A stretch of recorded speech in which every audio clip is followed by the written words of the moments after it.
This is the Our Voices Matter project, and I'm at the home of Jim Brennan, and it is December the 3rd, 2010, and there's dogs running around, and Jim is just relaxed. And I'd like to ask you, Jim, where and when you grew up and what it was like.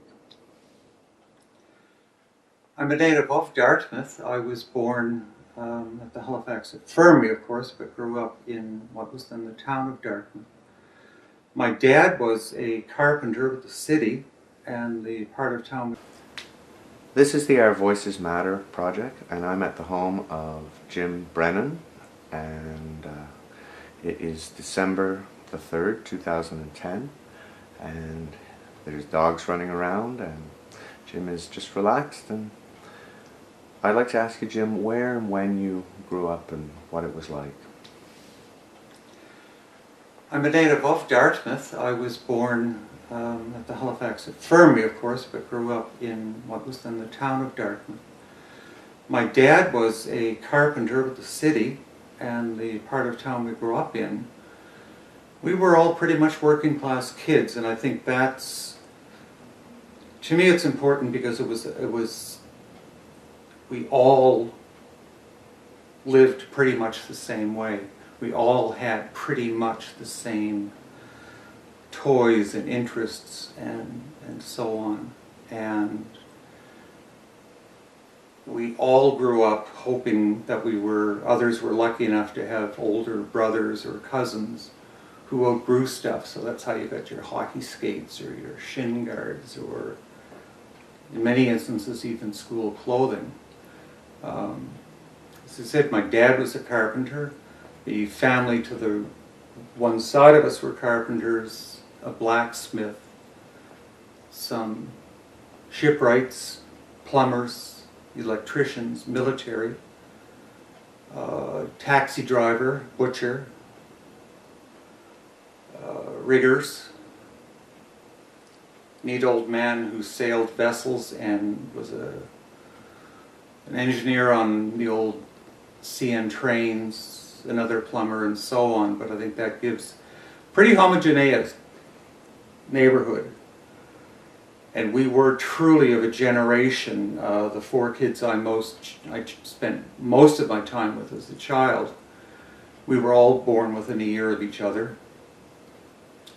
And I have two older sisters, and again with them, that they had a good chunk of the population in our neighborhood was of their age and so on. So that helped in a way too. We were always with kids. And idyllic, yes, last street in this wonderful little town, places to swim, pick blueberries, even farms, abandoned farms, but where we could go back and play baseball, hide in the grass, and so on. And if that were the background, and that was it, period, then there is very, very little difference amongst us. One other major factor, and I know it's not very contentious issue these days, but my families, both being devout Catholics, Irish, I was schooled for the first 4 years of my life at St. Peter's School in down near Sullivan's Pond. And it, like most other experiences from then on, has always been beneficial to me. The priests and the nuns and the fellow students were all good people. And the priests and nuns, while strict, really did seem to have a genuine care about who you were, what you were, and where you were going, that didn't always entail 10 Our Fathers and 11 Hail Marys or something like that. Mm-hmm. It was that I think there was a legitimate strength in the Catholic community. One other funny little bond in that regard was that Father Murphy, the priest at St. Peter's, he and my dad had been in the war together. Dad built a chapel in Newfoundland and provided the name for it, and Father Murphy was the chaplain in charge of that sort of thing. And it was a relationship where I'm sure many a glass of rum changed hands of an evening. Camaraderie that they brought back to Dartmouth. So if I got in trouble at school, mostly it was I got my ass smacked by the priest, but then also had to go home with the priest to have the story repeated to my father, who then smacked my ass. And I always used to think, like, how do these guys know this stuff? Not realizing, of course, at the time that they were and continued on after very close friends. It was a development of a new diocese in Dartmouth at the end of my grade 4 term, and I was unable to attend the Catholic school without paying, and my parents couldn't afford it. So I crossed over into the public school system for grades 5 through 12, and that was a big, big change. At St. Peter's, whatever, we had doctors, lawyers, Indian chiefs, whatever, but they were Catholics, and we had that thread there. When I went to the public school, a lot of military kids up in our part of town. A lot of kids too with very different ethnic backgrounds, parents with professional backgrounds. And it so happened at that time that the Dartmouth Education Board was looking at different types or methods of learning, and one of which was an accelerated learning program, of which I sort of snuck in under the wire. Actually a very gray issue of whether they wanted me in or not, but nevertheless I was placed in it. And I think that was the real eye-opener to me, that this wasn't such a smooth, easygoing community. I was one of only a very small number of kids whose parent wasn't a professional, a doctor, banker, what have you. And I began very quickly to think that the sole purpose I had in being in that particular class was more than one of a bodyguard and less than an aspiring student. And so with the issues of mental health, it has never been easy for me to sort of lay down a path and say, well, if this, then that, then that, then that, and of course that would explain this. I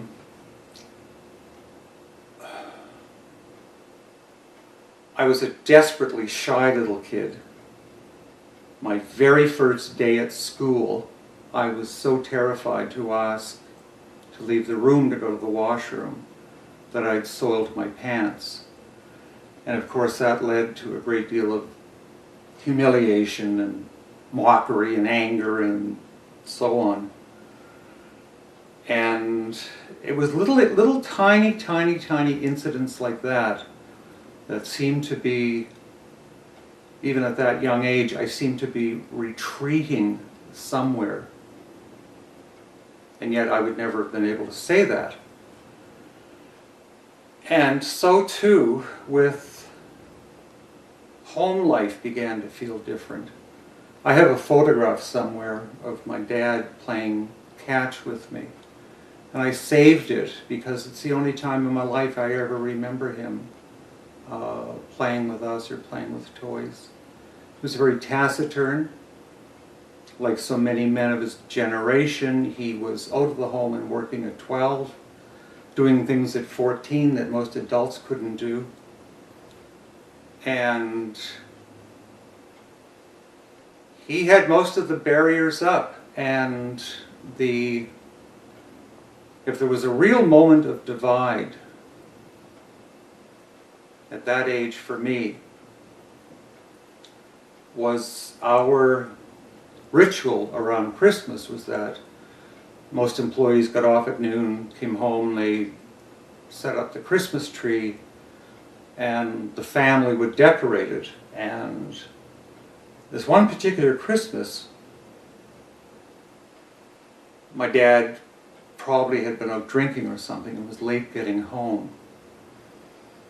And him and my mom had a bit of a set-to in the kitchen. She had hoped there might be a little extra money for presents and so on.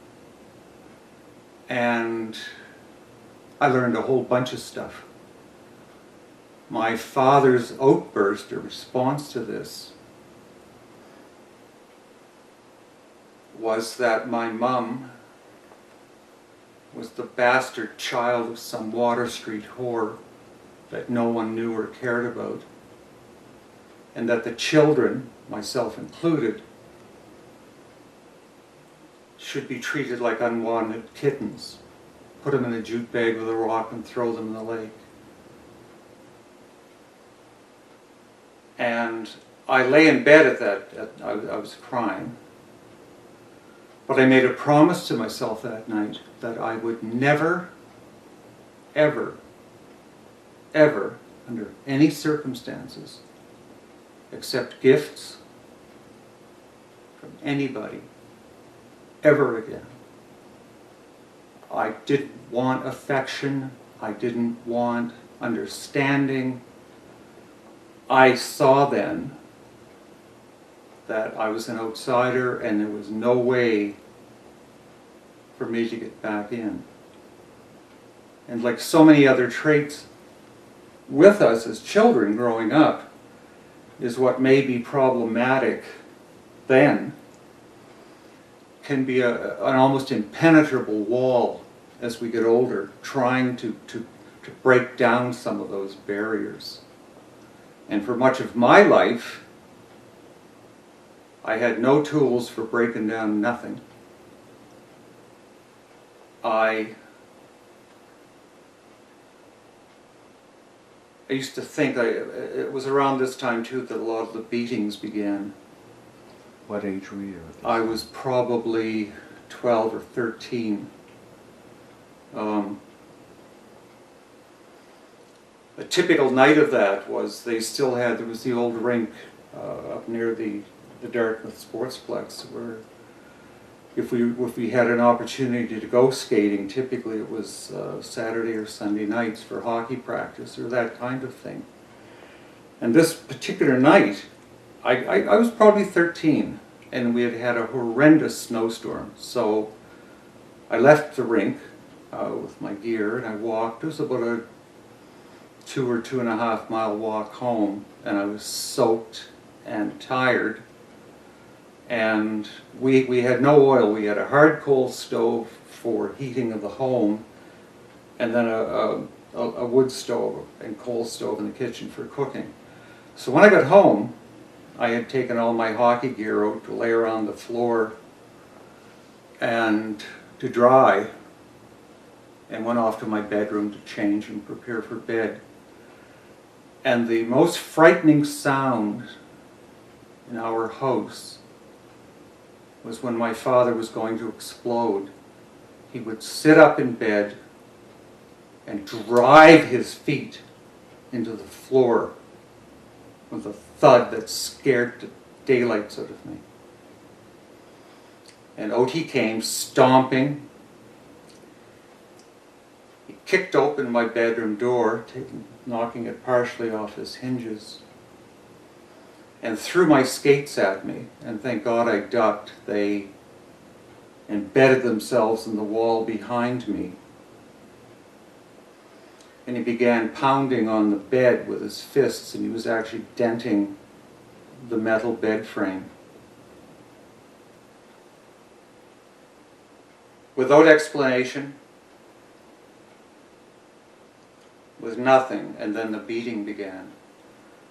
And my approach to, and I guess it colored not only my defensiveness, but my response to many situations as an adult was I knew the beating was coming.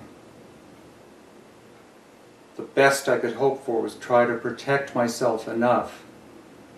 So when he was striking me, he didn't strike me around the face. And if he knocked me down, he didn't stop. He simply started kicking. And so protecting, of course, the genitals and so on.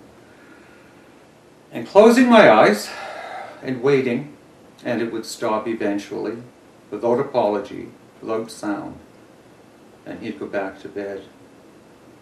Now I have a younger brother, a few years younger, who was a very sickly child, and he and I, in so many ways, were different, but that, you know, here was me, this sort of bullocks kind of a kid that could take but never gave beatings.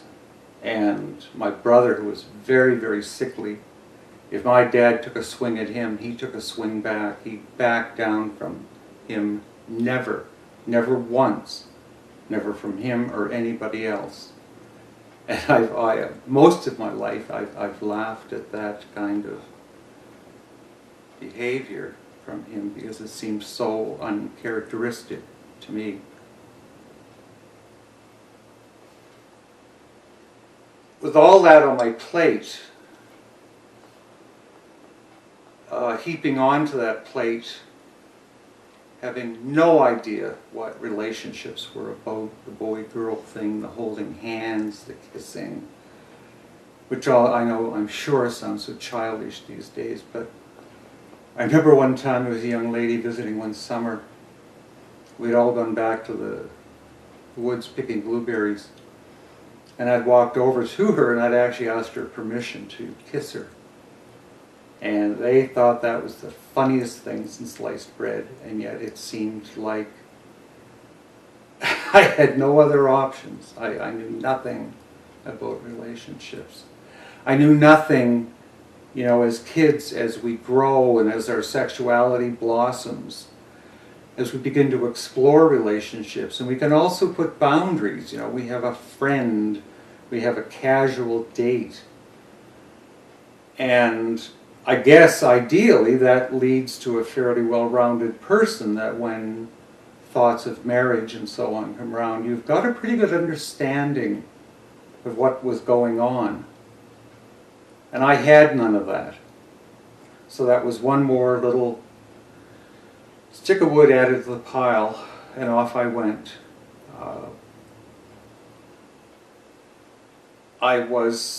I failed so badly in junior high school, but the principal who took me in the last day of grade 9 had apologized.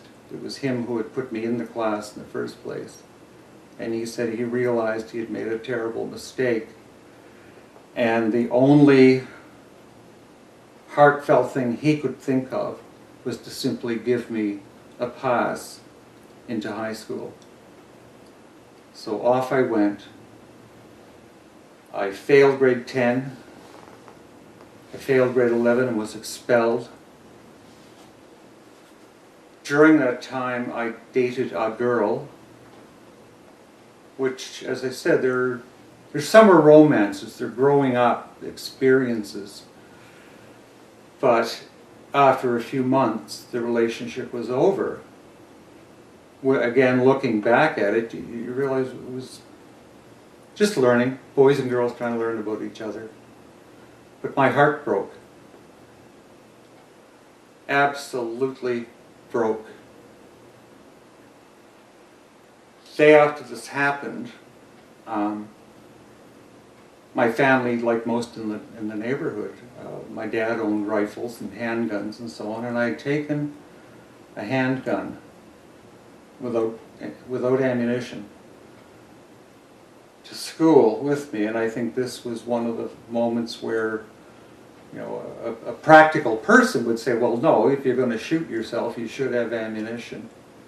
My intention was to go up to the school, confront the girl, and kill myself in front of her. As I mentioned off the offset, I developed at a very young age a very strong bond to the Catholic Church and to priests within the church, and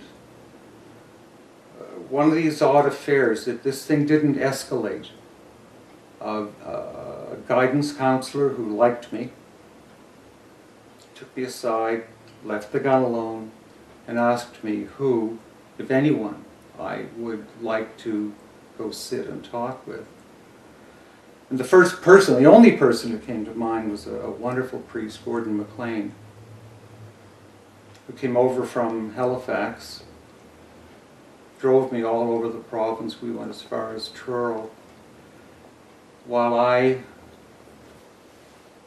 unburdened myself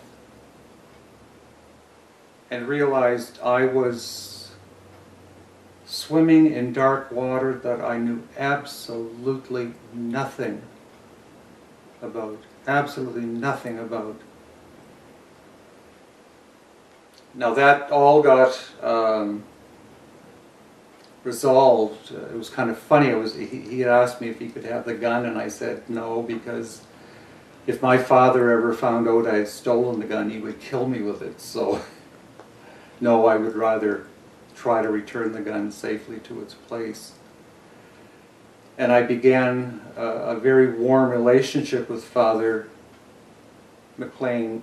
He had started a Catholic youth organization at our parish, and it was a good timing for me for a little bit. I wasn't quite a teenager mentally or emotionally, but I was also just disciplined enough, I think, to listen when I knew people were listening to me. It also began a period of my life in which, I know there are different terms these days, but I had it in my mind that if I could slash my wrists or drive a knife into my arms, that what would come out was not the blood, but the pain that I felt inside, the confusion I felt inside, the fear I felt inside. I didn't burn myself with cigarettes, although I understood that. But I periodically would slice my arm open with a knife, because to me at the time it was almost like taking a vitamin. By doing that, it gave me focus on who I was. Now I was not, and was quickly becoming not, a very healthy person. And in an odd way, I thought by slashing, it would return me to this self, which at the time I thought was a healthy self. So Jim, you made it to the age of 16, just about to embark on high school. And what happened then? well, so I guess you could say said at the here was offset, I guess I've never 16, understood a notion of with all the equipment, all the right tools, any kind of linear path taking us somewhere. to I've step into always, I puberty, guess, looked at it, and sort of in a half-assed measure saying, sort of, the ingredients Get that ready, go into a world. stew. And here of I course, come. And there was a that lot to opens come, up a and not huge much of it. potential Very for good. any amount of behavior. Now, yes, I made mention of some of the internal strife in school. I also had been, I thought, very lucky. I'd gotten a job at the old sugar refinery unloading freight cars of sugar 3 or 4 nights a week for $1.25 an hour. And it satisfied two things. One was I wasn't home. Our home was not conducive to study or quiet. And physically, it gave me a tremendous outlet for this churning energy that I had inside me that I was losing control of. And in spite of what I talked earlier about my passivity, what was happening was, I used to call it my bully hatred. If I were thrown into a situation, any sort, in which a person or a group of people were picking on someone, I found inside me the same murderous rage that my father had. And that scared me, it terrified me to think that I might have within me that kind of anger. I had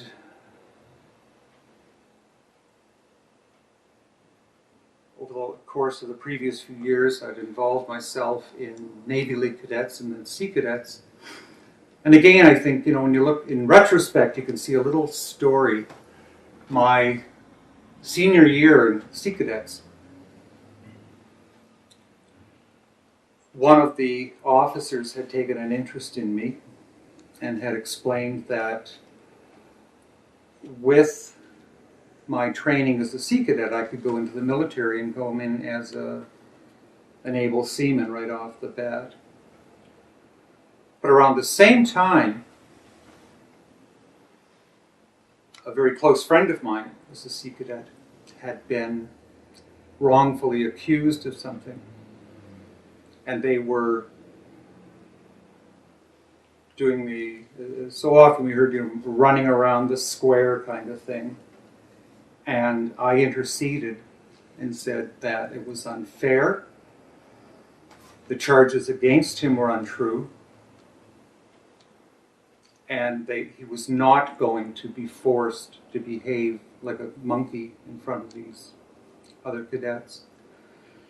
And of course, they tried to force me then into the same discipline. And I left. I returned the next week with a box of my boots and uniforms and threw it on the floor and walked out and never looked back. I could always walk away. So here we go into high school. I've also managed fairly quickly to gain a criminal record for car theft and stuff that, as I see today, there's a lot of there's those just over the edge kind of episodes. And I felt for me I was on the edge, and damned if I didn't get a probation officer who the first time I sat down for the interview had said something about a word I had used. And he said, you seem to have quite an interest in language. And I changed. The car thief wasn't there. I said, yeah, I not that I understand the language, but I find it so neat that there's all these things hidden in words that it makes it, it's a great joy to go looking and digging around inside. And from that moment on, for the next year, he wasn't my probation officer. He was my buddy, my critique, talking about words and writing things. And I felt, for me anyway, what felt like the first time, if not ever, the first time for a very, very long time, that someone actually took an interest in me. And it was reflected, I think, as I said, I failed grade 10. But he convinced me to take summer school, which I did, which got me into grade 11. And something began to stir. And I think that was a critical and perhaps very unfortunate turn of events. It seems to me, for me, that you're passing through puberty, you're entering a somewhat adult world, and you've assembled as best you can the tools to live in that world. Now, if you have no parents, if you have parents who pay no attention to you, if you have friends who pay no attention to you, then you don't bring much to the table. You don't learn how to use that friendship or trust that awaits you because you don't know what the hell to do with it. So at the end of that term of probation, I was excited about school. I was excited that I did have a potential to learn. The term ended, I passed grade 10 and of course was free of my probation officer. And within a month at school, everything came ripped apart at the seams again. I was expelled. I ran away from home for the first time. I went to Montreal for a few weeks. I came back. My parents or my father didn't want me in the house. And it was kind of comical. I remember a scene, again, many of the homes in that part of town, we didn't have basements, we had cellars. And the plumbing in our house had passed near one of our soft coal cellar. Yeah. And somewhere in there was a leak of something. And I came home and I was feeling good. I was feeling at ease. I was happy to be back around home. And Mom explained to me what was going on, and Dad was in the basement having to work with a pickaxe to try to dig a trench in to expose whatever the plumbing problem was. And so I hopped on downstairs and said hi to him, and that Mom had mentioned the problem with the plumbing, and I was more than willing to help out. I didn't mind the digging part of it or anything else. And he turned and looked at me with what I felt was just absolute disgust, and saying in essence, you know, we've survived the 16 years prior to this without your meddling, without your arrogance, without your snottiness, and I don't need it today, so get out of my sight. So back up I went, and another little door closed. Now, during high school, there were a number of events that happened, some of which were actually very good. One of which, and I think at the time the most important, and I don't know where it came from, but a teacher just out of the blue took an interest in me in grade 11. He got me a part-time job. He used to invite me over for dinner over at his wife's in his home. He was always there for me to talk to. He was a good critic. He would help me with homework. And one day, out of the blue, absolutely out of the blue, he mentioned that with a bit of work, he might be able to get me a bursary, possibly even 2 bursaries, to go to university. And I don't think prior to that I'd ever used that word. I remember at the time kind of dumbly saying to him, well, yeah, but there's all the expenses. I couldn't afford to go away to university and have to pay for this and pay for that, and missing my parents and having other stuff to do. And he said, well, you don't have to go away. There's Dalhousie, and there's King's, and there's St. Mary's, and there's Mount St. Vincent. And I looked at him like he had 3 heads. I had no idea what the man was talking about. None. No idea. So he explained to me that these universities were all there in Halifax. And with the right work and dedication, I could probably get enrolled. And to this day I laugh. Born and brought up in Dartmouth, and other than the Paramount Theatre, I really didn't know much else about Halifax. It was an incredible experience. And with his guidance,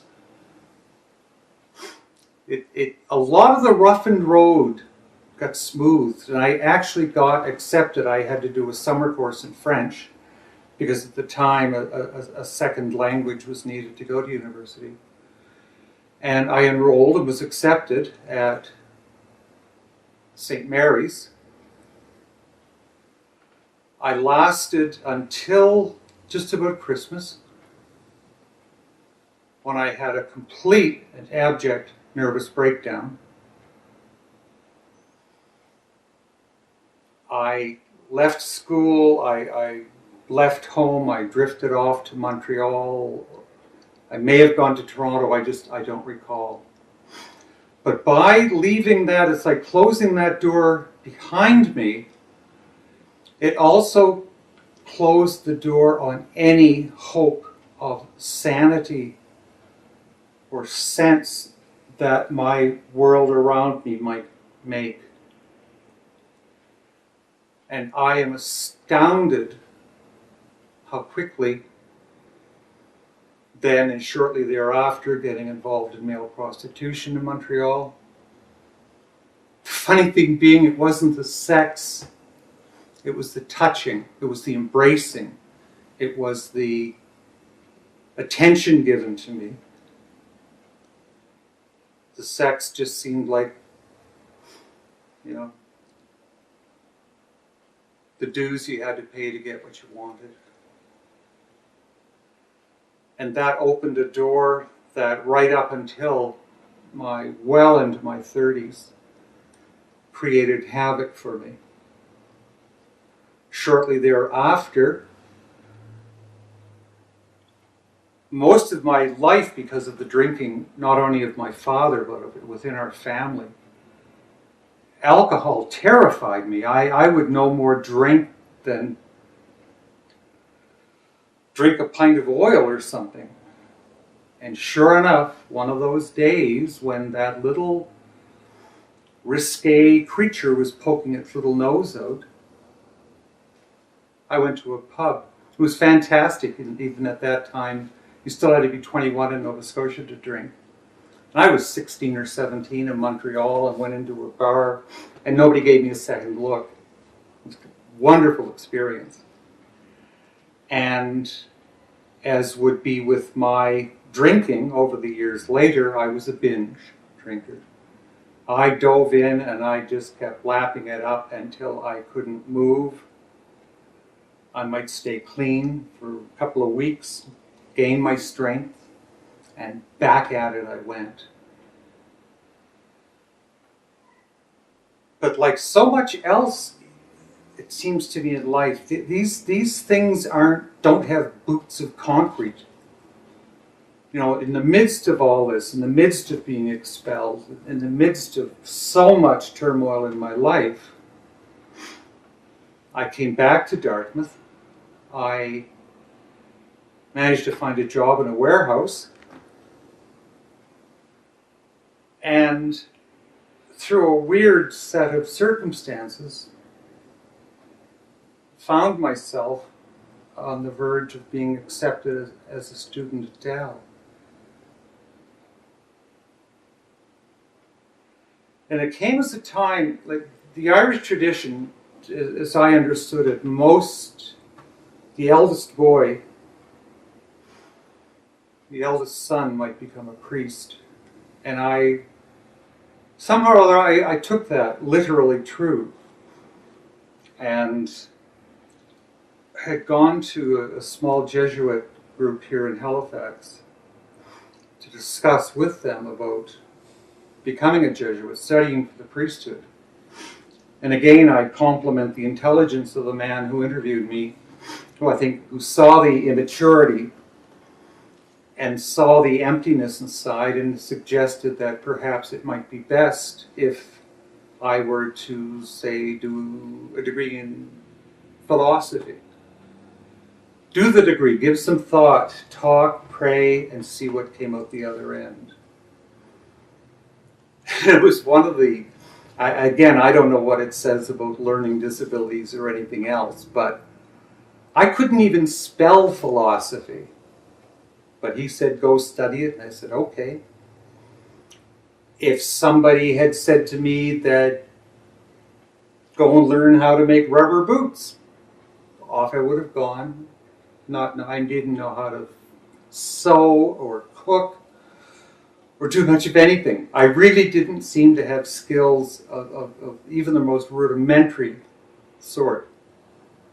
So reasonably, given that, I enrolled at Dal and got accepted as a student in the philosophy department.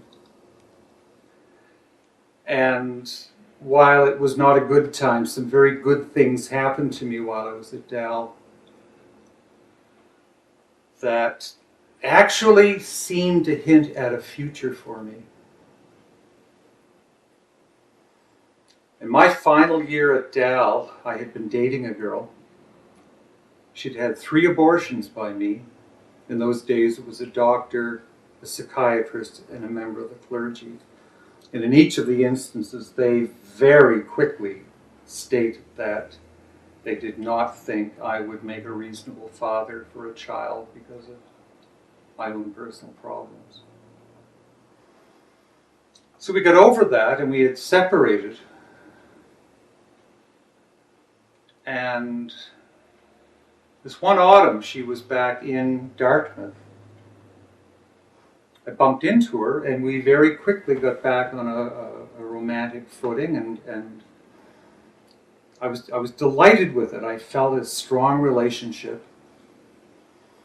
And so on the Thanksgiving of that year, good little working class kid that I was, I proposed marriage to her. And like my inability to spell philosophy, I'm not sure I could have spelled marriage either. But she accepted. And I was the luckiest guy in the world, happy beyond happy. And in those years, mostly New Year's meant traveling from home to home, dropping in to see friends and relatives and having a drink and singing a bit. And the home we ended up back at was her next door neighbor, a wonderful couple who were and continue to be very important in my life today. And staying there was the brother of one of the couple. He taught psychology at a college in New York. And it was the time of the B.F. Skinner and all this stuff. And I guess maybe even the early risings of the resistance movement and so on in school, although it's nonsensical for me to suggest I understood or was ever part of any of that, because I didn't and I wouldn't. But one of the most important things seemed to have been that a key in that kind of life was you mocked and ridiculed other people. So that night, it was getting late, and most of the folks were leaving, and we were, cleaning up and doing dishes and so on. And one of the kids had gone downstairs to bring up some glasses, but when he came up, he said that his uncle wouldn't let him in the room where he was, the rec room, and that he and my girlfriend were in there wrestling. And I don't know why I did it, but I went downstairs and I opened the door, and as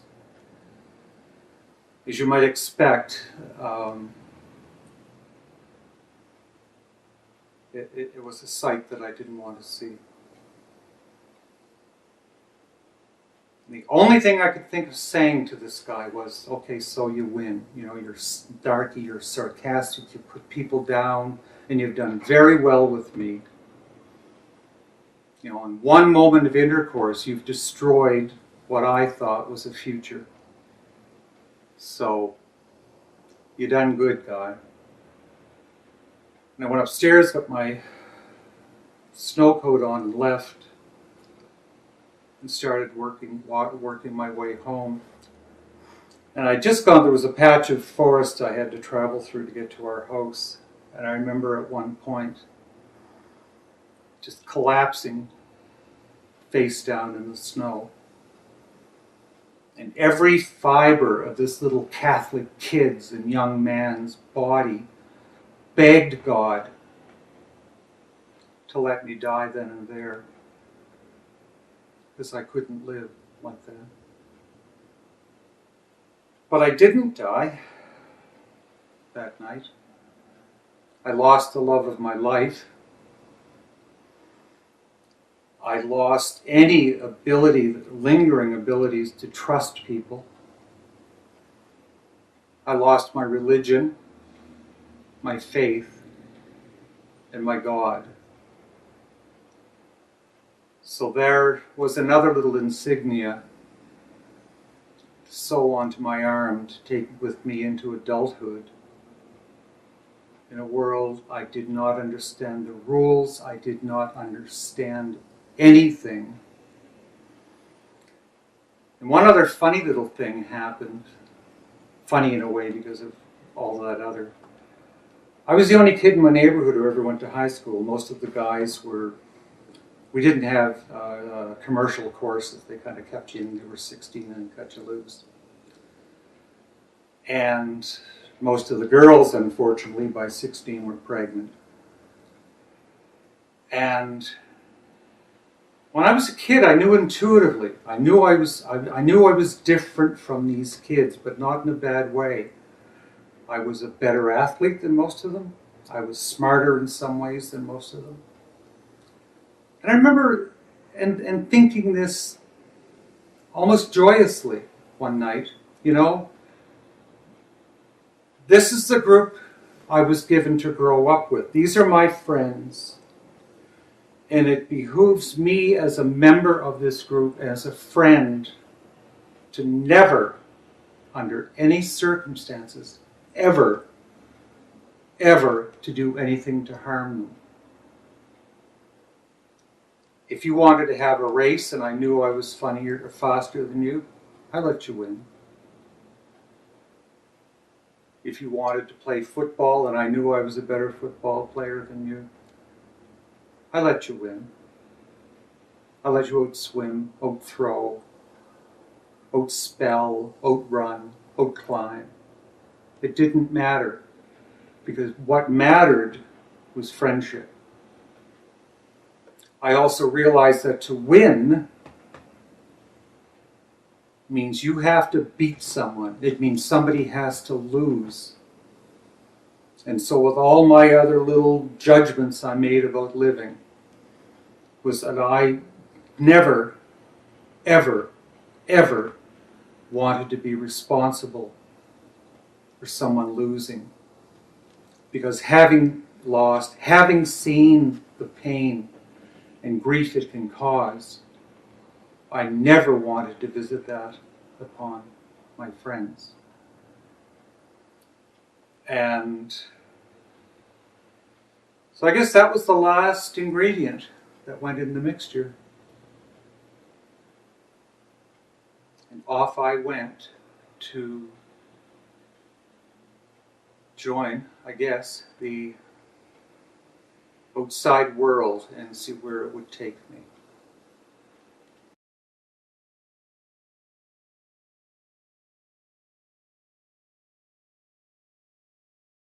This is the Our Voices Matter project, and I'm again meeting with Jim Brennan at a different time and different location. It is January 26, 2011, and when we spoke last, Jim had told us his story just up to about the point where he was leaving high school. So Jim, if you want to continue from there. There is a bit of a gap in the interim between tapings. We apparently have gone to war and have just completed World War III, and I'm showing the ill effects of radiation. All my hair has fallen out. Most of my brain has died, and it's extremely difficult to remember what you did 4 minutes ago when you can't remember what you did 2 minutes ago. So that explains the hair. The rest, well, I'll have to rest on my laurels.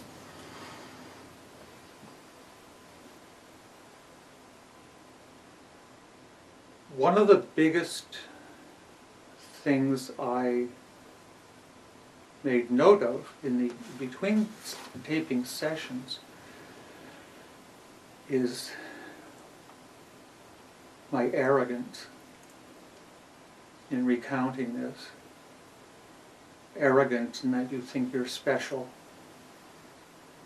and arrogance in which you think others aren't. arrogance in which you think what's happened to you is unique. But what happened to others was of no import. So again, keeping that in mind, when I left home extremely angry, left home having no idea. I'm of a generation who grew up with Paladin and Fess Parker playing Davy Crockett. I grew up wanting to be a Mountie. I grew up wanting to be Mickey Mantle. And so you get this weirded out little thing walking out the door who can't, it's like he can't leave puberty behind him because he can't really understand what puberty was in the first place. It's the funny thing about being beaten and humiliated and stuff like that, I think, is that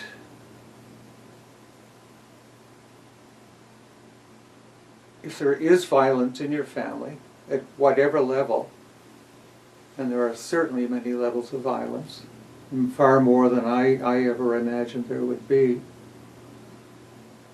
that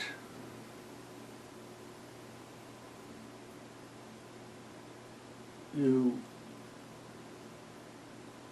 don't know what you're taking with you.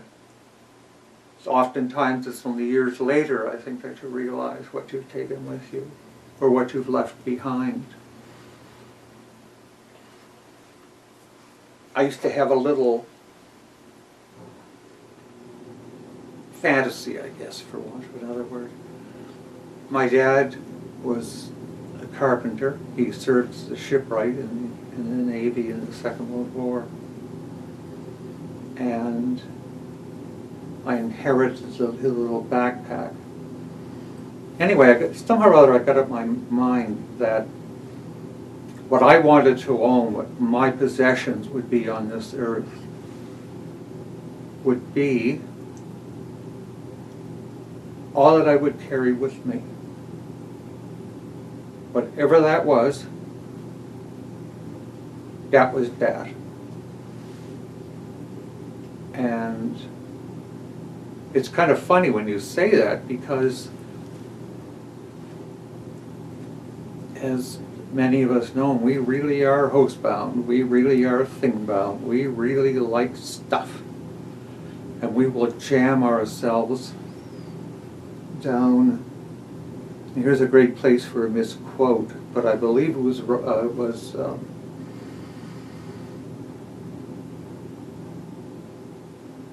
Henry David Thoreau, who said something like,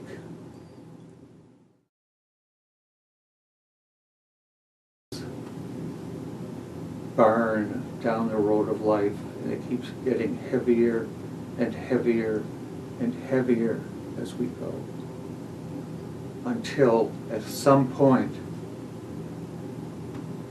we just can't pull it any further, and so it stops us. You know, so leaping back in time, yes, I stepped through the door at 16 years of age, angry, confused, not really knowing very much of what was going on in life. I grew up reading comic books. I didn't grow up reading novels. Few, if anybody, in my family read. And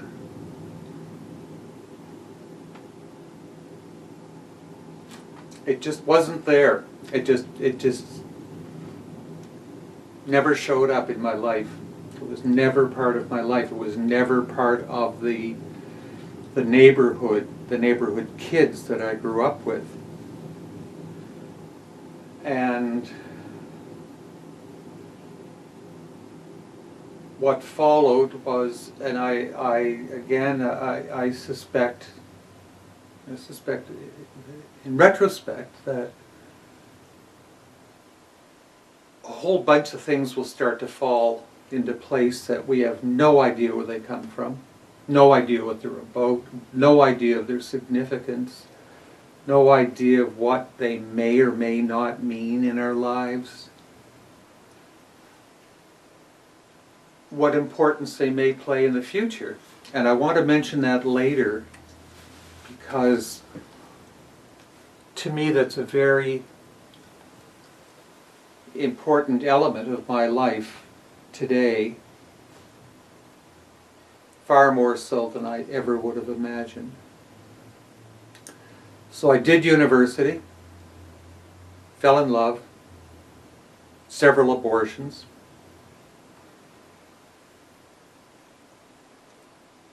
learned that I knew nothing about love, was suicidal. I was a slasher, as I mentioned. A slasher so that, again, even as I may have mentioned with my childhood, was that somehow or other, by slashing, it wasn't that blood would come out, it was that the pain I felt would come out, and that somebody around me, or those around me, could actually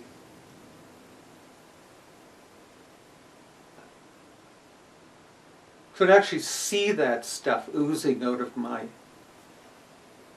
skin. Because I didn't know what else to do. I didn't know how else pain could express itself. I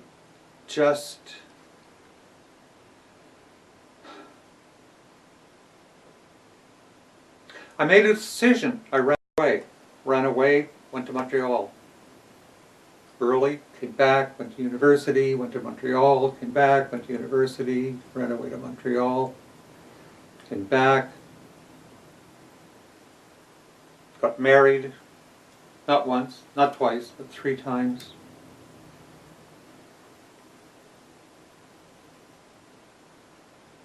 Neither of the first 2 marriages had a chance. They were founded on absolutely nothing that we might normally consider the foundation of a legitimate relationship. It wasn't going to happen.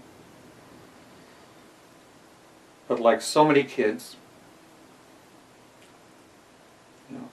half-assed learning, no skills, I thought I would end up running off to this magic place, Toronto. I wasn't.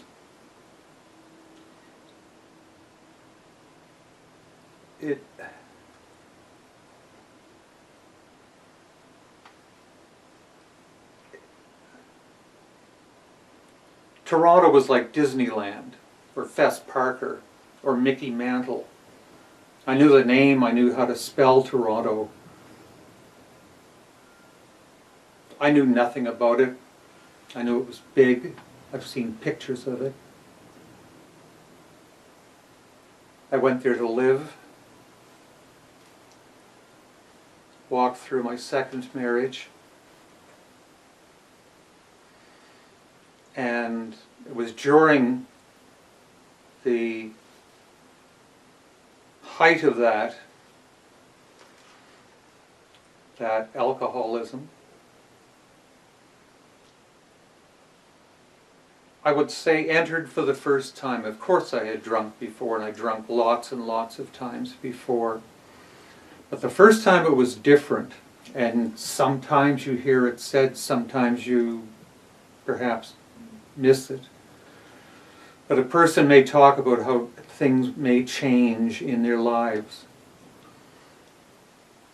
And I discovered, oddly enough, or ironically enough, that the fellow my wife had left me for had taught me this really neat habit, and that was to buy a Mickey of whatever and sit in the front row of the movie theater watching Casablanca, watching my namesake Walter Brennan saying, "Was you ever stung by a dead bee?" and get pissed. And then I blanked, and I came to, and I was outside the movie theater in a phone booth, just pounding the glass in the phone booth. And I'm not going to be heroic or this or that or this or that, because I don't know whether I broke the glass. I don't know whether I could break the glass. I don't know whether I could have done any damage either to the phone booth or to me. But boy, did it change. I changed right then and right there. And man, I knew I was on my way somewhere, and I did not like where it was going to take me.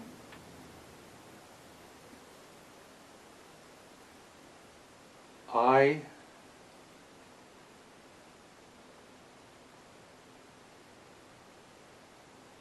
actually managed to get a job, which was kind of weird in those days, an actual full-time job.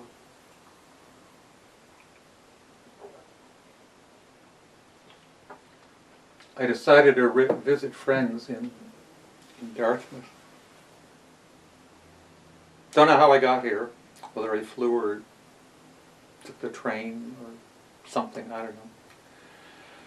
But I got here, and I landed down, I must have been trained, because I can remember coming out of the train station in Halifax. And I remembered this friend, but I couldn't remember where him and his wife lived. So I started phoning around, and I phoned some friends who knew friends who knew friends who told me where he worked, and that this man worked in a certain building down in the south end of Halifax. So off I went down to the, whatever you call it, the little glitzy board where people tell you who they are and where they are and where they work. And I didn't see his name there. So in one of those rare moments of creative genius, I pulled the fire alarm, left the building and went across the street, sat and watched everybody racing out and other people racing in. And I was about halfway through that, and I remembered, oh God, he's not here today, I bet. So I decided, might not be a bad time to make myself invisible. So I started to drift away, and I was walking by a car that had its the keys in its ignition somewhere, I don't know the streets, Inglis and Barrington, someplace down around there, I don't know. I remember opening the door, starting the car, and then I remember parking the car in front of a house out in Cole Harbour, somewhere out that way.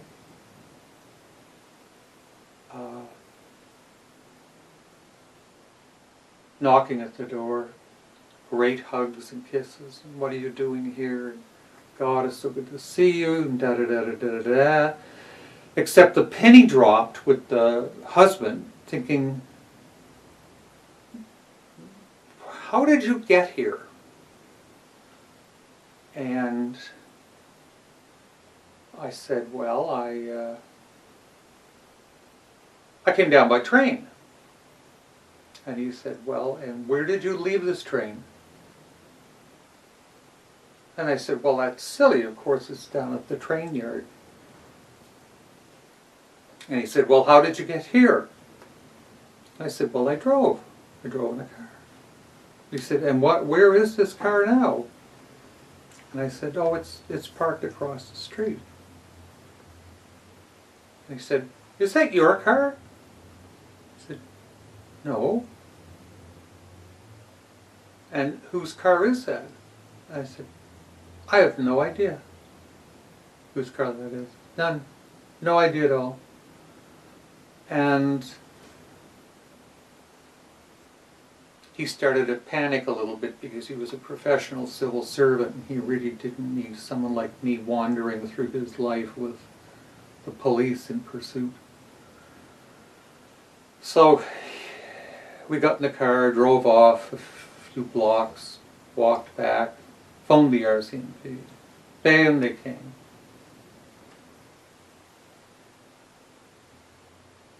Came back. Turns out the RCMP had shown up.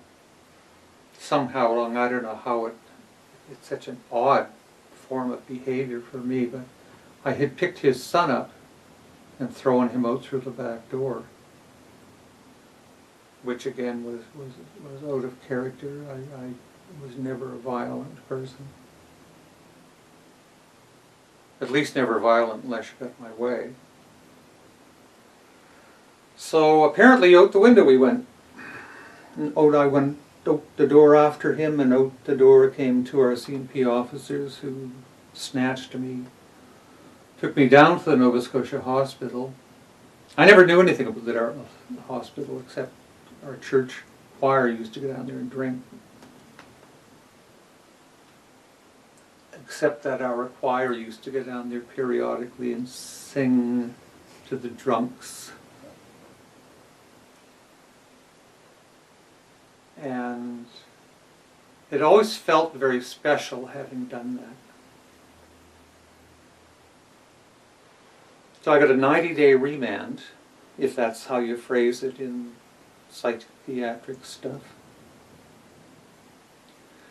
And at that time, if memory serves me correctly, you start off on ward, like I was in the south wing, and you start off in ward 4, then 3, then 2, then 1. And as you gained points, you gained privilege, like maybe when you went down to S3, you got your shoes and socks back. And maybe when you get down to S2, you got your pants and underwear and socks and stuff back. And then a t-shirt. And then you got off-ground privileges, or off-building privileges. And you were enabled to leave the building, go over to the residence, eat, sit out under a tree and eat and yak with people. And again, one of those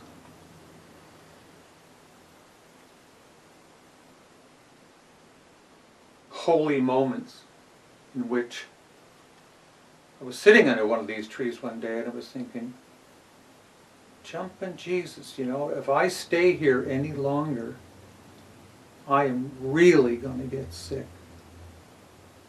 And these people are starting to scare me.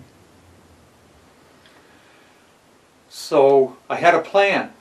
The plan was whatever I had to do to get the hell out of that place is what I was going to do to get out of that place.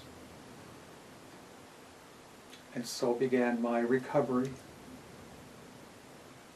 I went to all the training seminars or sessions, however they want to describe.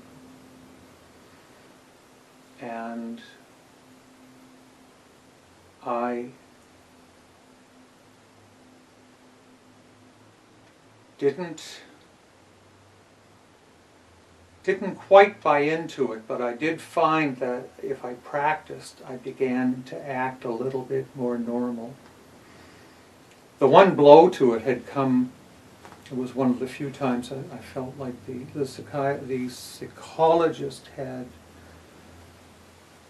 and I think quite accurately, described me as a borderline sociopath. Now at the time it made sense to me. I was a hermit.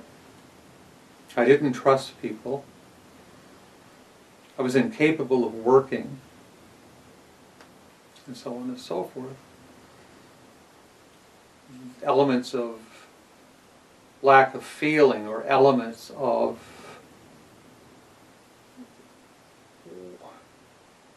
whatever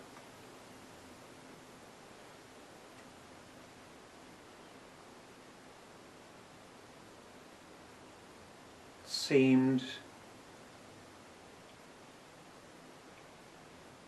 to be losing track here.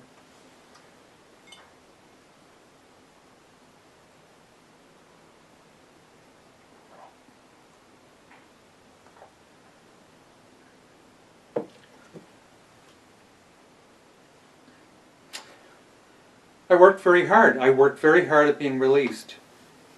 I contacted my second wife in Toronto. She in turn contacted a psychiatrist in Toronto who sent a letter saying that,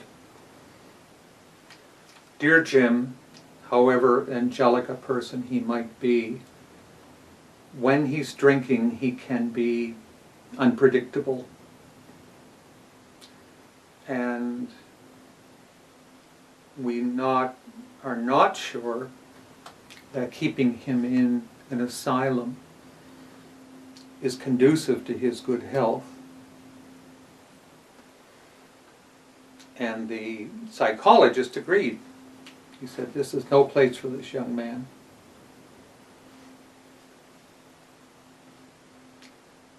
So out the door I went, with the promise, with the absolute promise. This is the fun part of coming from an alcoholic family. Incredible liars we are. My younger brother promised he had a plane ticket, he had a flight time, he would take me directly to the airport, put me on the plane, and off I'd head into the western sky.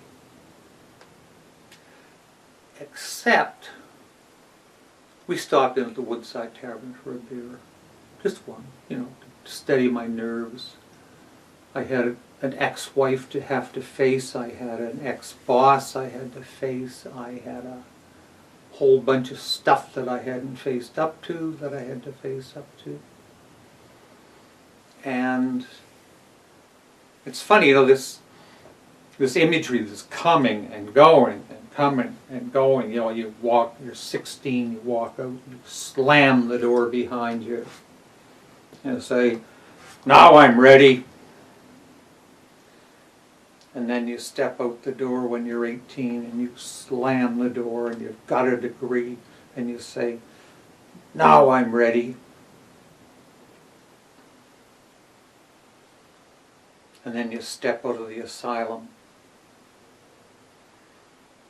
slam the door, and you say, "Now I'm finally ready."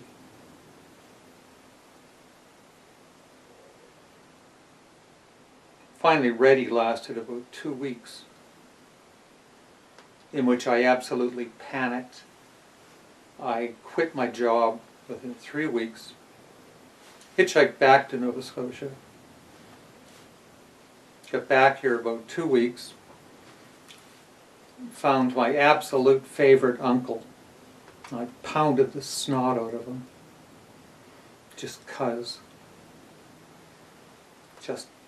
he was tough, and he was quite famous in the fishing community where he came from, that he was quite tough. So here was this gonna be priest, gonna be Mickey Mantle, Actually, at this stage, also going to be Leonard Cohen, because Leonard Cohen was my hero as a songwriter. And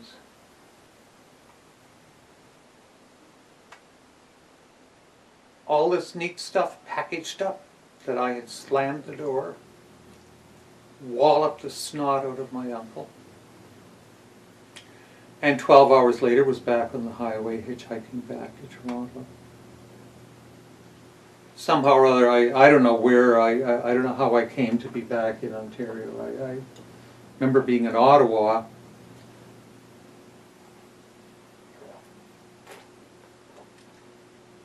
I had run out of water, or run out of cigarettes, and I knew a friend lived way the hell up in the north of Ottawa, and hitchhiked up to see him so I could bum a couple of cigarettes off him. Bummed a few cigarettes, decided to hang around. He was out somewhere, and I decided to hang around. And eventually he came home with his wife, and lo and behold, my second wife was there with him.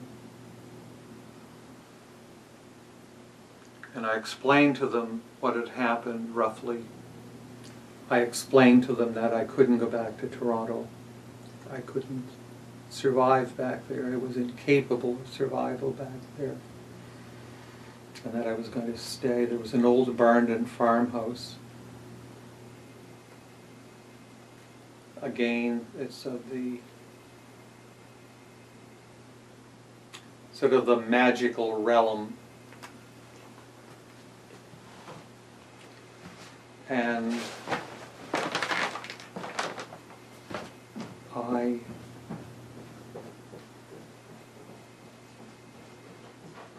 didn't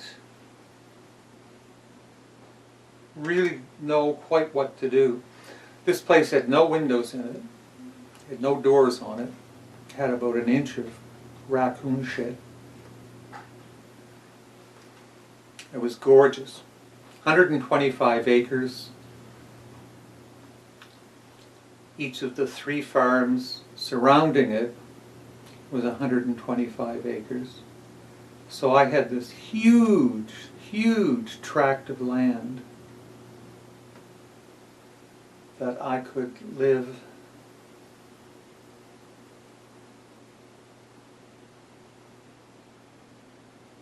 and could become that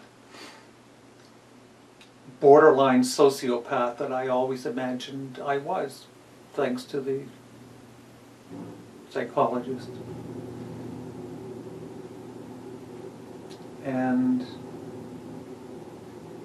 for some reason I was quite proud of that. I was going to finally become the hermit. I was going to become the hermit that I always knew I was, and would finally have affirmation that, yep, that was me. That was going to be me. What was it going to be? I stayed up there, living on welfare, and things started to turn black a little bit. I was slowly turning from Jim the Slasher, Jim who used to overdose on pills, Jim who desperately wanted to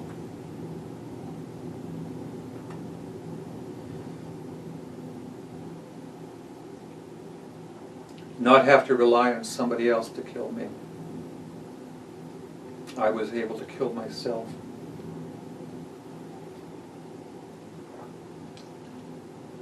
Well,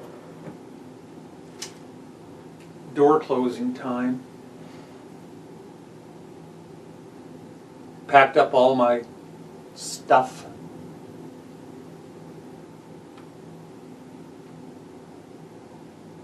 Walked out the door.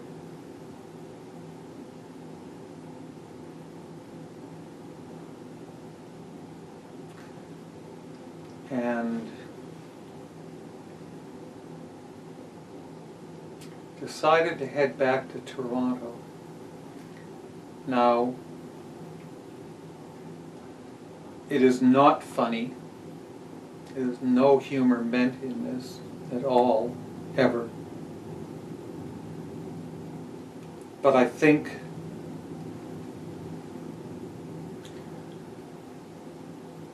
that I was beginning to see just how twisted my mind was. I developed what I thought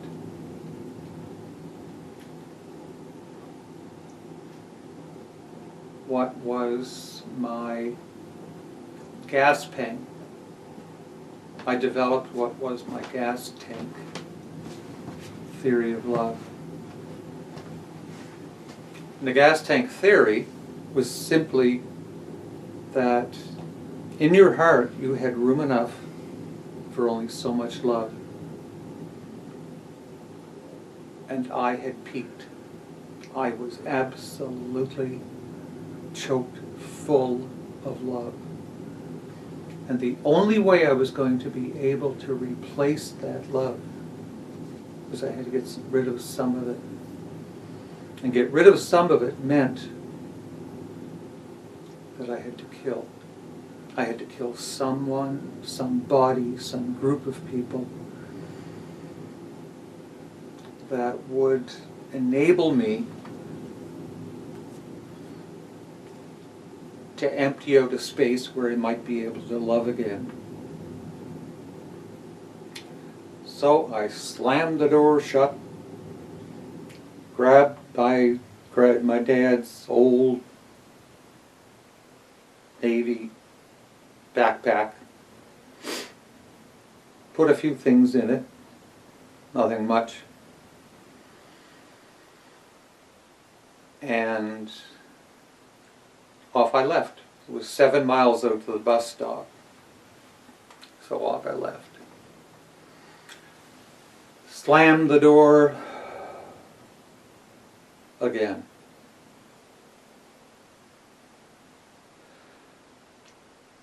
But now a whole new bundle has grown in my life. And in some really bizarre way, it not only has it changed, but it's mellowed a bit. It's softened my life a bit. And what that means was, by the time I got out to the bus stop, God conveniently put a liquor store right next to the bus stop. And it's funny for somebody who drank all the years he did. I never drank vodka. But I always believed you couldn't smell vodka, for what it's worth. So in I went. I bought a 40-ouncer of vodka. And I went down the back of the bus. And I sat there and began to drink, contemplating how was I going to pull this stunt off and survive. And some miles, God knows how many miles, we were along the way to Toronto. And we came to a restaurant and everybody got off to go in to get lunch. And I remember sitting in the back seat watching everybody get up, thinking, oh look, everybody's getting up and going to lunch. I guess I should get up and go to lunch. I shouldn't dawdle around out here. I need something to eat. And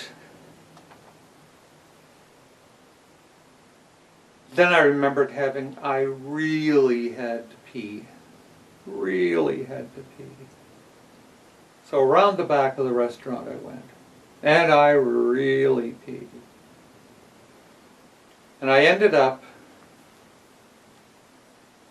on the ground, vomiting, and sick, and sick, and sick, and sick unto death. I was sick until there was no more liquid in my stomach. I was sick until nothing but froth was coming out of my mouth. And the miracle was that having been so sick, I completely forgot what the hell I was doing out there. So the bus driver came out and he was calling around this person and that person, and I heard my name and I got back on the bus and got on, wandered down the back of the bus, collapsed and passed out. And we continued our way on to Toronto. And I never gave it another thought till we got there.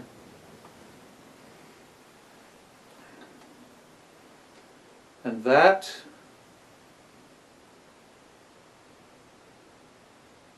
was Sunday morning, Easter morning of 1985. My first wife, with whom there had been some kind of a neat reconciliation. But again, I had no memory of going back to kill her, so it's just that stuff. And I called her up, put over to visit her. She had gotten a whole bunch of Easter eggs from a girlfriend of hers.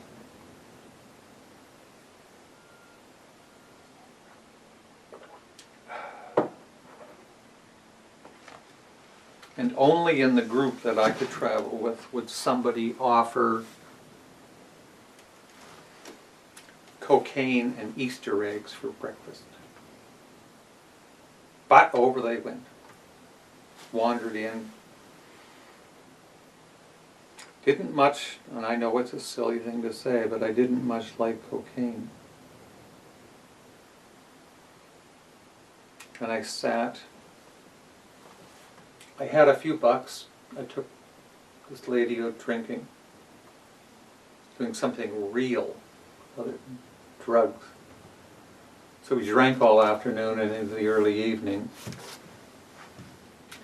And I had this stirring, the old lustful stirring, and if I hung around there too long, I was going to spend the rest of my money on liquor and sex and drugs and whatever else was going to crawl down the path. And I thought, no, I got to get out of here. I'm leaving Toronto and I'm going back to Nova Scotia because I know that I'm really sick and I know that I'm going to die, and I know that I owe it to my family to at least have me die in such a fashion that they, one, know where I am, and it seems like a reasonable thing to do. So I found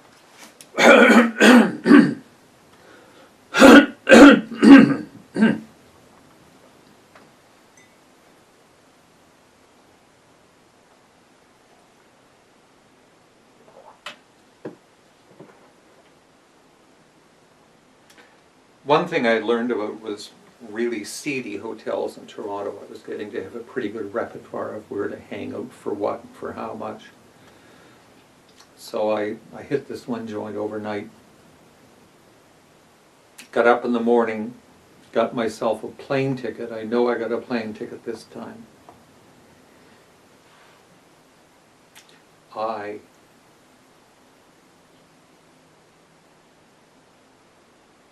arrived back in Halifax. Nobody in my family wanted anything to do with me. So again, I didn't slam the door. The door was slammed on me.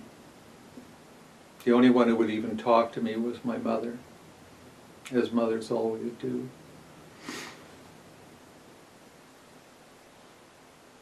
And she had talked to my oldest sister and convinced her to allow me to stay with them, her and her husband, for a brief period of time.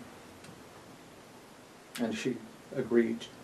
She acquiesced and said, okay, but this ain't permanent, and I do this under duress. I really don't want him around this place. I don't trust him. He scares me.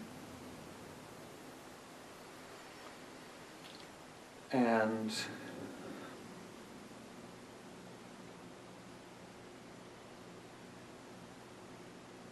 so it began. I had a funny. It's like all those doors. I don't know how many, 1, 2, 3, 4, 5, 6, 7, 8, 9, 10, 11, 12, 13, whatever doors you've slammed. Bang, bang, bang, bang, bang, bang, bang, bang, bang. Slam doors. And now the weird thing was, doors, they weren't so much opening, they were kind of opening a crack. My mom opened the door a little crack to my sister, who opened the door a little crack to let me in. And while I was staying there, I used to go over to the manpower office on Goddison Street when they're looking for jobs of any sort. At this stage, it didn't much matter.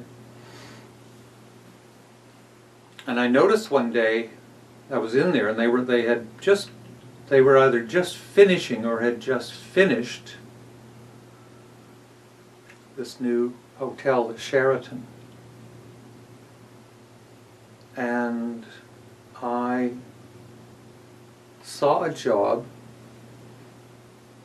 and again, a little door opened. My brain was starting to work. If I apply for desk manager or night manager or head cook, never done any of them, but it didn't matter. Some of these, I might get one of these jobs. Well, logic was starting to step in, saying, no, no, no, no, no, no, no, no.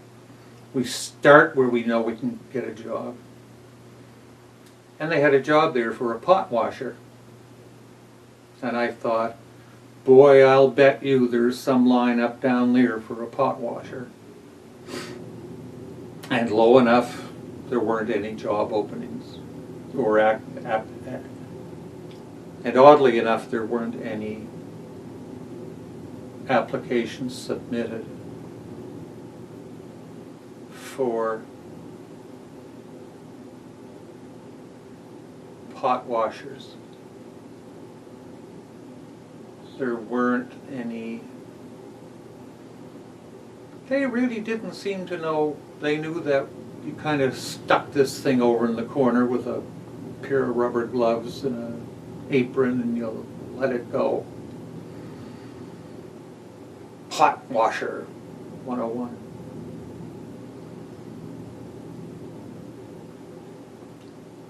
And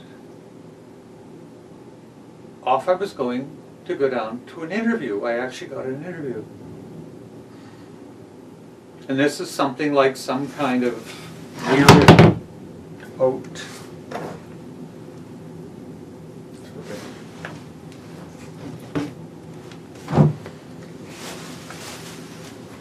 This was some kind of weirded out Frank Zappa joke or something. Because here I am walking down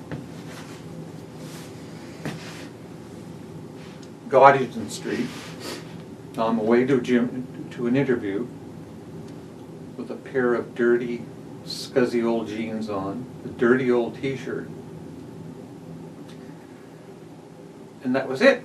I mean, shoes and stuff. But anyway, while I was walking down the street, I spotted one of these weird relationships. This girl and I had been boyfriend and girlfriend since we were 5.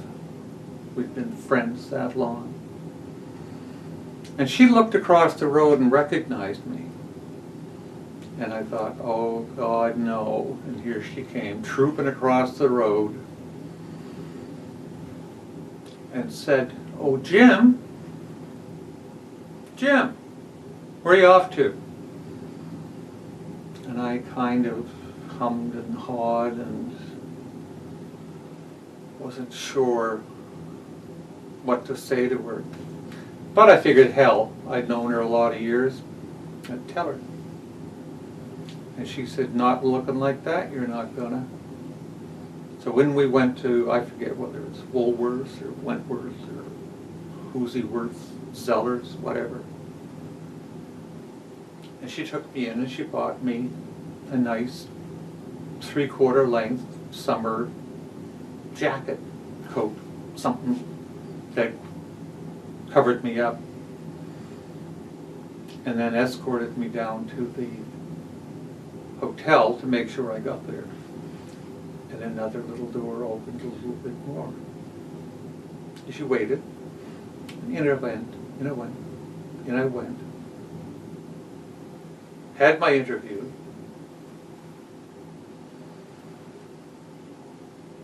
And I don't know whether this was norm or the norm, or if this was normal. But she offered to hire me on the spot.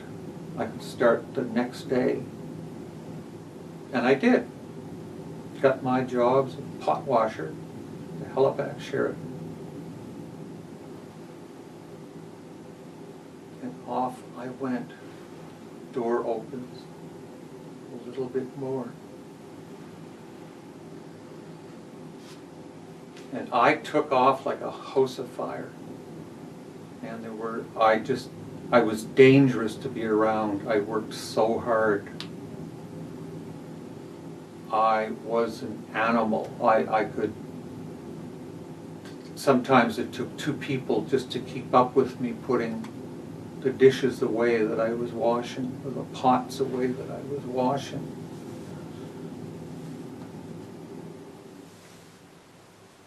I also, and this began to scare me, because all these little doors have been opening.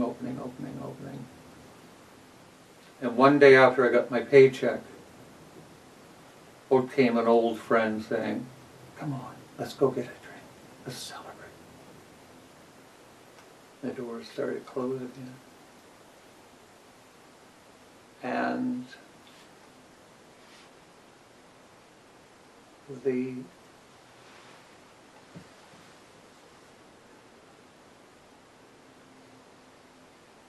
the door wavered. And I suppose in many ways it was a critical moment in my life. There was a saying about I can't remember the name of the place, one of the big drinking bars up on Gottingen at that time, was that however sick you might feel going into such and such a bar, all you had to do was go across the street to the El Strado, and you would always find people there so much sicker than you. And so I went in to have my 1 beer, and I met a woman there. Again, beyond comment. Don't know what to say. Another little door opened a little tiny bit, because for God only knows for what reason. But I noticed this woman wasn't drinking alcohol.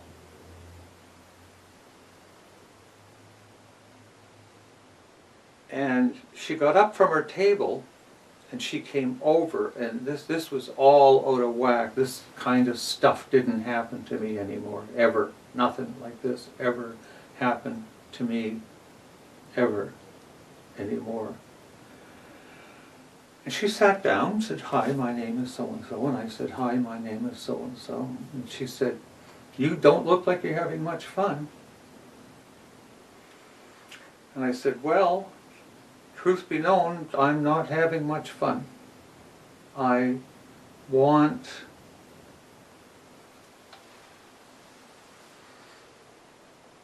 to just drink enough to let me get some sleep. That's all I want. To let me drink some. That's all I want. To let me drink enough to let me get some sleep. And she looked at me and said, "You know something funny, she said, I take it you're from around here?" And I said, "Yeah, I was born and brought up in Dartmouth." She said, "Well, up at Stadacona, they have a coffee club.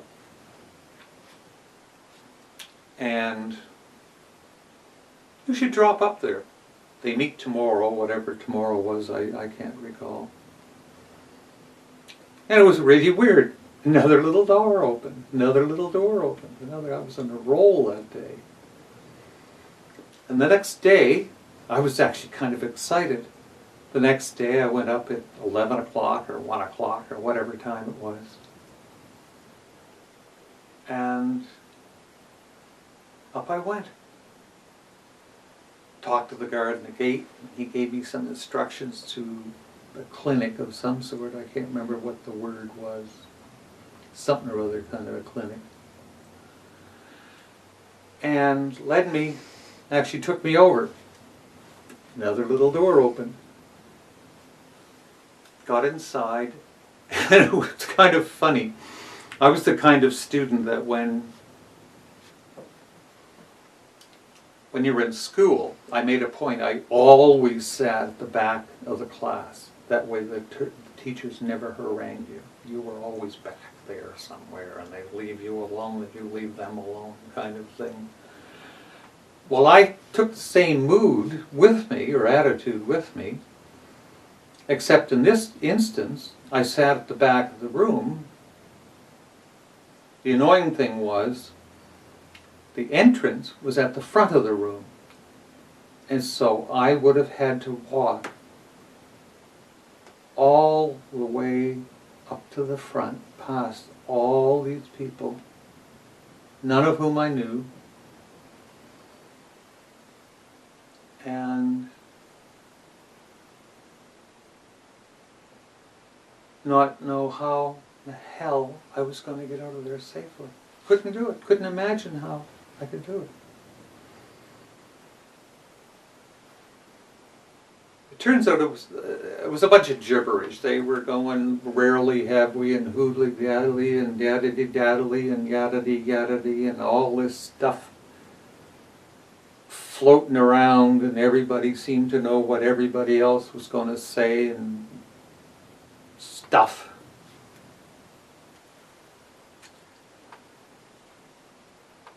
And it turns out they were going to have a speaker. And this is the one that it actually shocked me.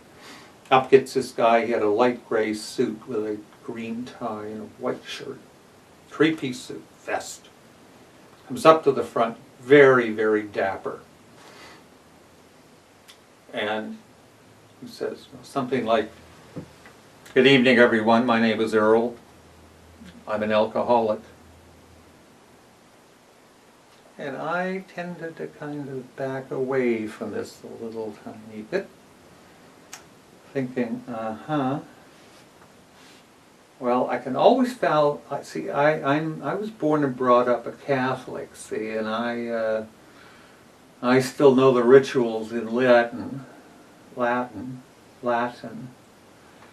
and so if they go to lay some kind of Jesus loves me trip, they ain't going to get it here on me. But I sat through it. Turns out he was a machine salesman, like a tractor salesman or something from up in the Ottawa Valley.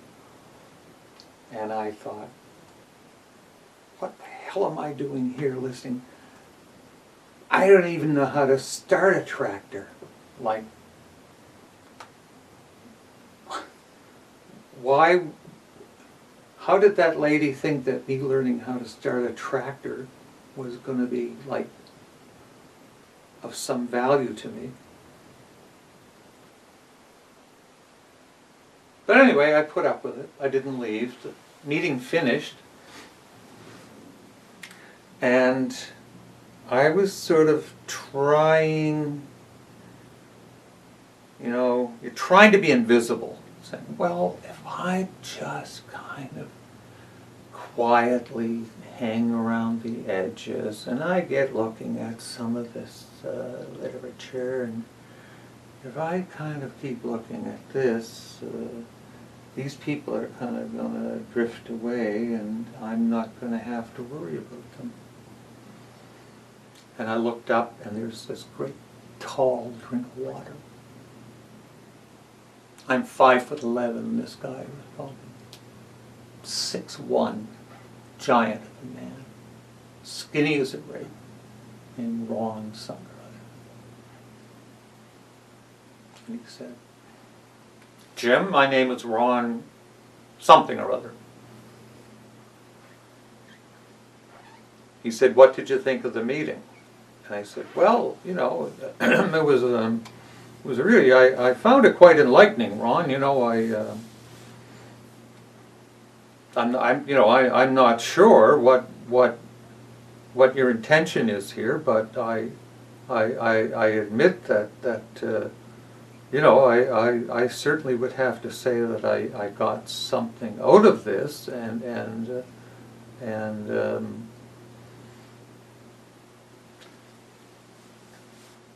it was all pretty good. It was all pretty good, Ron. I really understood. I began to see pretty quick what was going on, and I could hear that friggin' hinge going as it slowly closed. I thought, frigate, you've gone this far. Don't fuck it up. You've gone this far. Don't make a fool of yourself. You've gone this far. There's no need to lie anymore. These people don't care. They're just a bunch of people trying to get better. Healthy, sick, sane. And he mentioned that there was a place called a Central Service Office, and he was going down there and he wanted to know if I wanted to ride. I said, what the hell, it's a lift downtown. Down I went with him. Found the office, met the folks, sat and yacked with them. And actually I enjoyed it because it was a really neat middle-aged lady. And she brought this sort of everybody's favorite mother or grandmother quality to this session. And that's really weird. I mean, I don't know whether everybody's notion of a grandmother is, you know, the little short gray-haired thing with smiling face and glasses stuff. But she kept me there for darn near an hour, absolutely transfixed. I walked out of there, the door wide open, absolutely changed. I knew it was never going to be the same again. I knew it was never going to be the same again. Ever. Ever. I knew something was different. And I knew that no matter what, you couldn't fail this. This wasn't a quiz. You couldn't fail it.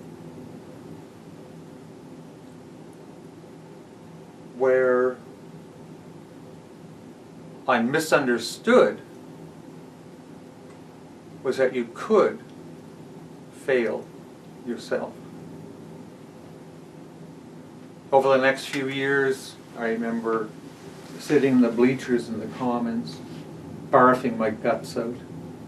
I remember sitting in a snowbank across from the emergency, from the old BG hospital, barfing my guts out.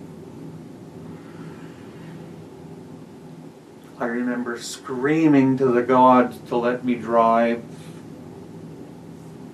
I remember screaming to the God to let me die. Anyhow, to let me die. And the only thing ever said to me was, hokey as it might seem, keep coming back, Jim. Keep coming back.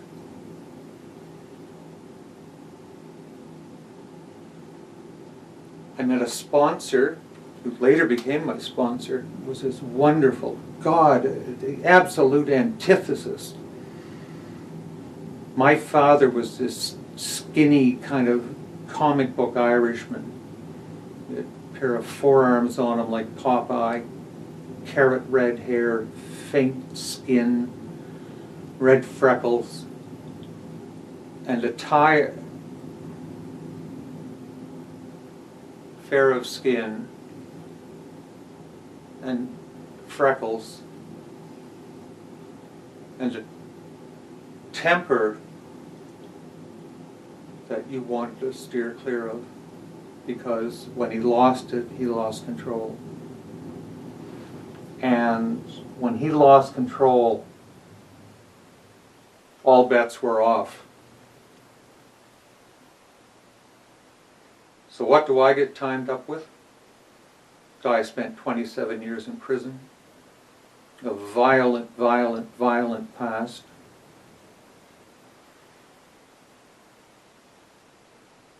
And he suggested that it mightn't be a bad idea if he became my sponsor. And I almost pissed myself laughing.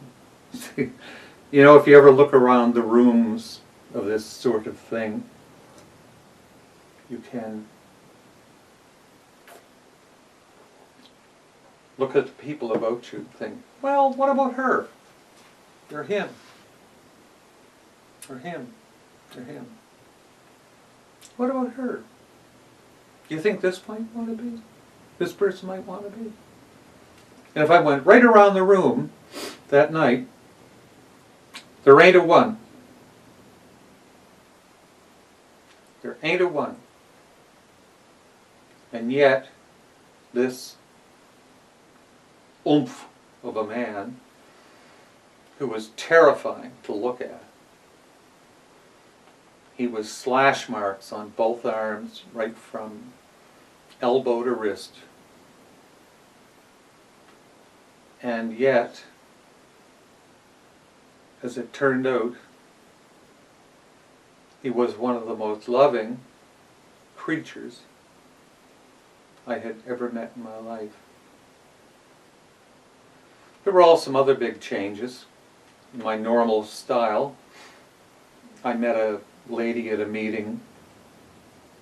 It took us about 2 hours, 2.5 hours to decide we were going to get married. We did. We've been sober 25 years or 27 years or 28 years or something, which you can edit out because I can't remember the names and I can never remember numbers. And when all is said and done, I've been delightfully happy ever since. Now, the slashing went away, the drinking went away, but the self-hate wouldn't leave. The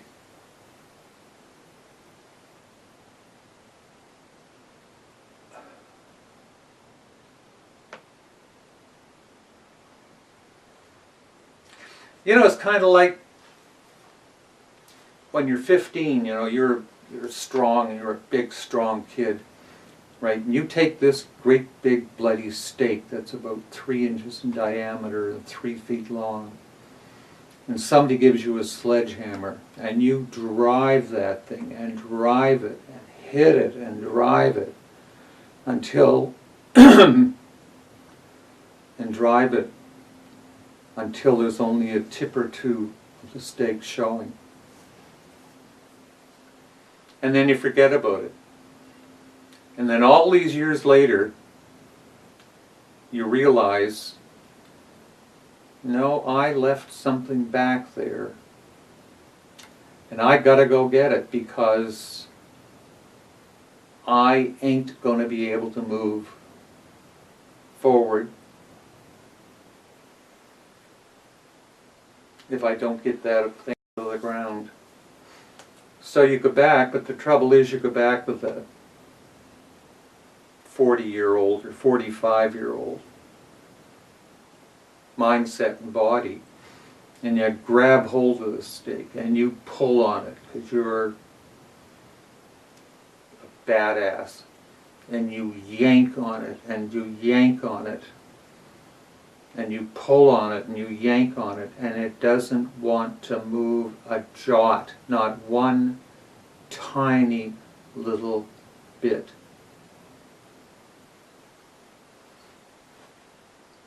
And so this can be the sad part of the story.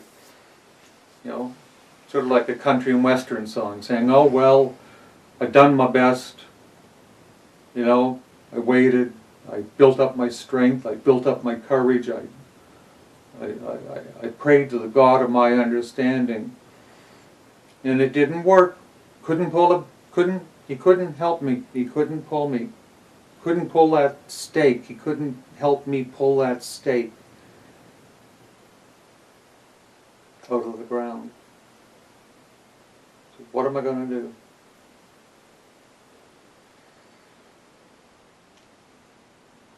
Now, coming around to the bare head again.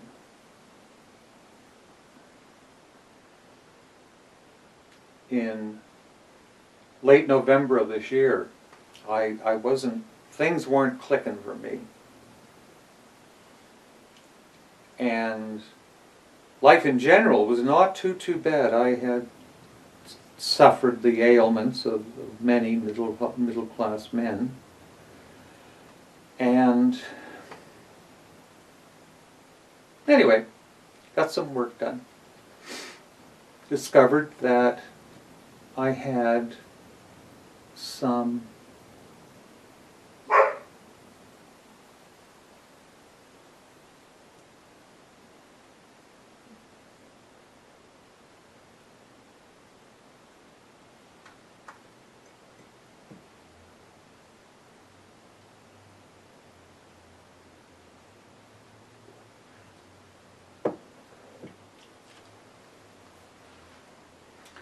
some work done, and I discovered, much to my shock, that I had bone cancer.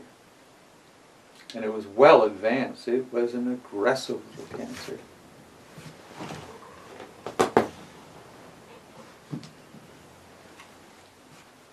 It started in the bones at the top of my skull and extended right down to my knees, every bone in between.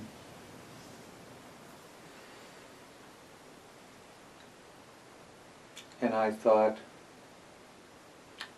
well, here you go now, Jim. You put all that work into living,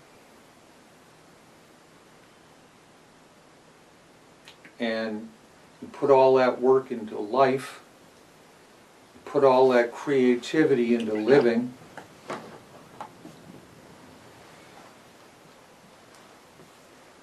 and it ain't gonna work. You're stuck. You're done. You're beat. And it's not fair. And this is the fun part where the conflicting voices start saying, what the hell do you mean it's not fair? Every single person on this earth, every organic thing on this earth dies. So what's the shock? Poor me? Because that's what it sounds like, is poor me. Why can't it be somebody else?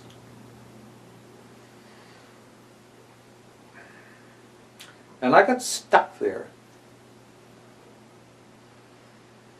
And through one of the clubs and groups of people that are associated sometimes with AA or NA, was this old fart and his wife teach painting. And just on a whim, I decided to start painting. Painting being the smallest brush I had ever used was a 6-inch wide brush.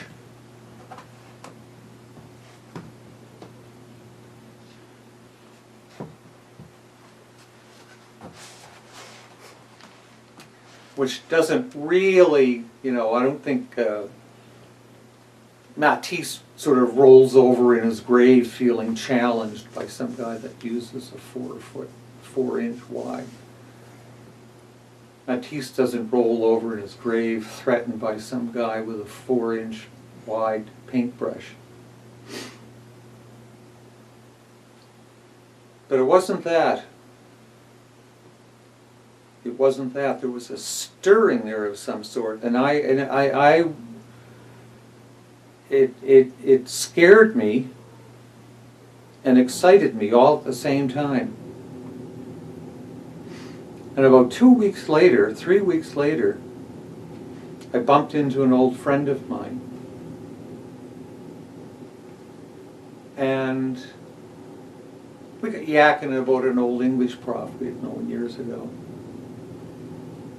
And this one fellow was dismissing him as too opaque, too obtuse to be of any value as a writer. Just not worth the effort. Just not of no value. You dig and you dig and you dig through this coal mine, and ain't nothing there. Ain't nothing there that's going to change.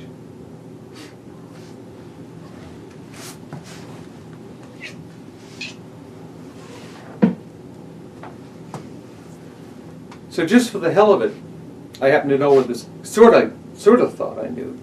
Just for the hell of it, I seem to remember where this man lived. So I took off into that part of Halifax, and sure enough, there's the little cottage with the front porch, straw hat, blue shirt, braces. Sitting there, looking very regal, staring at. And I went up. And the weird and wonderful thing is, because I've known him for 40 years. 40 years. Can you imagine a teacher for 40 years? But he was my teacher for 40 years. He was my teacher because I could drop in with a quandary. I could say to him, you wrote about this and you said that, and I never understood that. And I don't know how to learn that.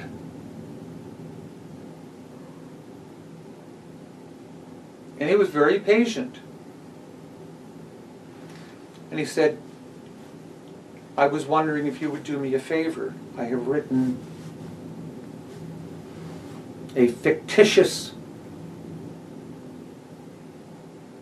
autobiography. And I was wondering if you'd proof it for me.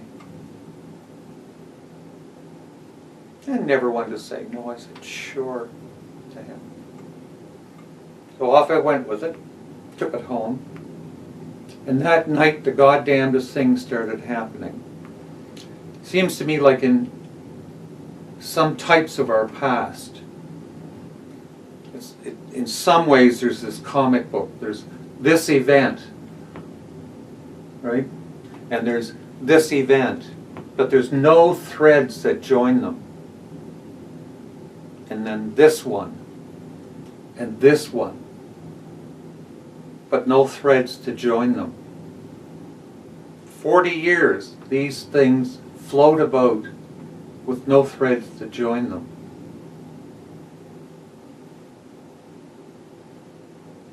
And I was thinking at the time that this is insane. Where did all this stuff come from? Where possibly could all this stuff have come from? And this is one of those duh questions. Duh, they came from me. Duh, they came from my experience. They came from my read on things. They came from my understanding or not understanding of things. And so began this sort of weird collage of pictures, photographs, little cartoon-like things, straight narrative. And I was shocked beyond belief. Absolutely shocked beyond belief. That after 61 or 62 years of age, lying in a hotel bed,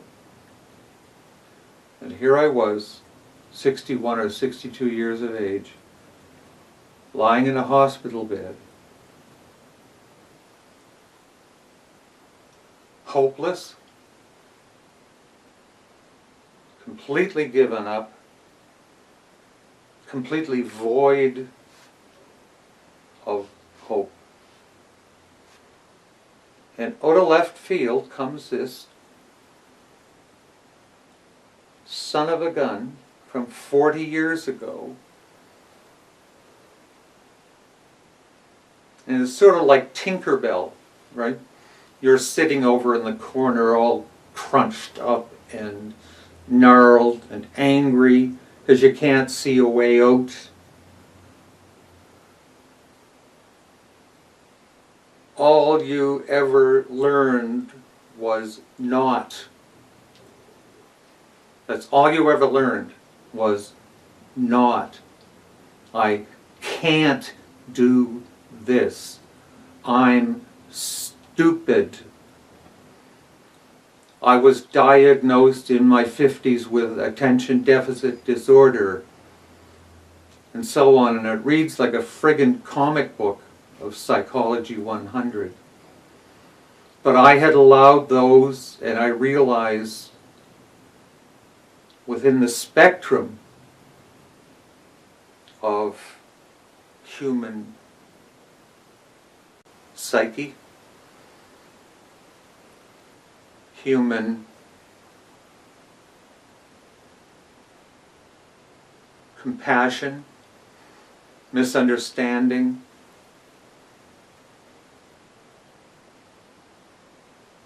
that here with all of that, undeserved, uninvited, was this guy who, it's kind of funny, it's not chronologically funny or out of whack, but it's like after all of these years, the door opened. Here stood this crotchety, incredibly intelligent, incredibly intense teacher who after all these years was still a teacher, who after all these years still valued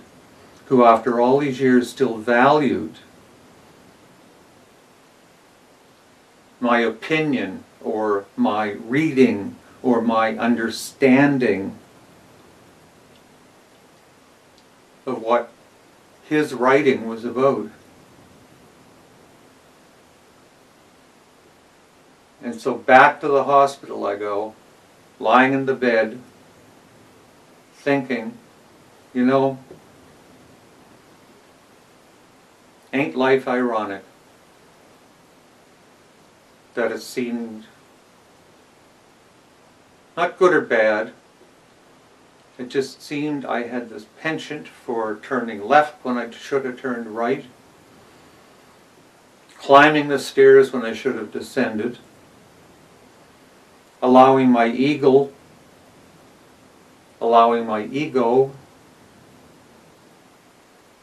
to rule, however briefly,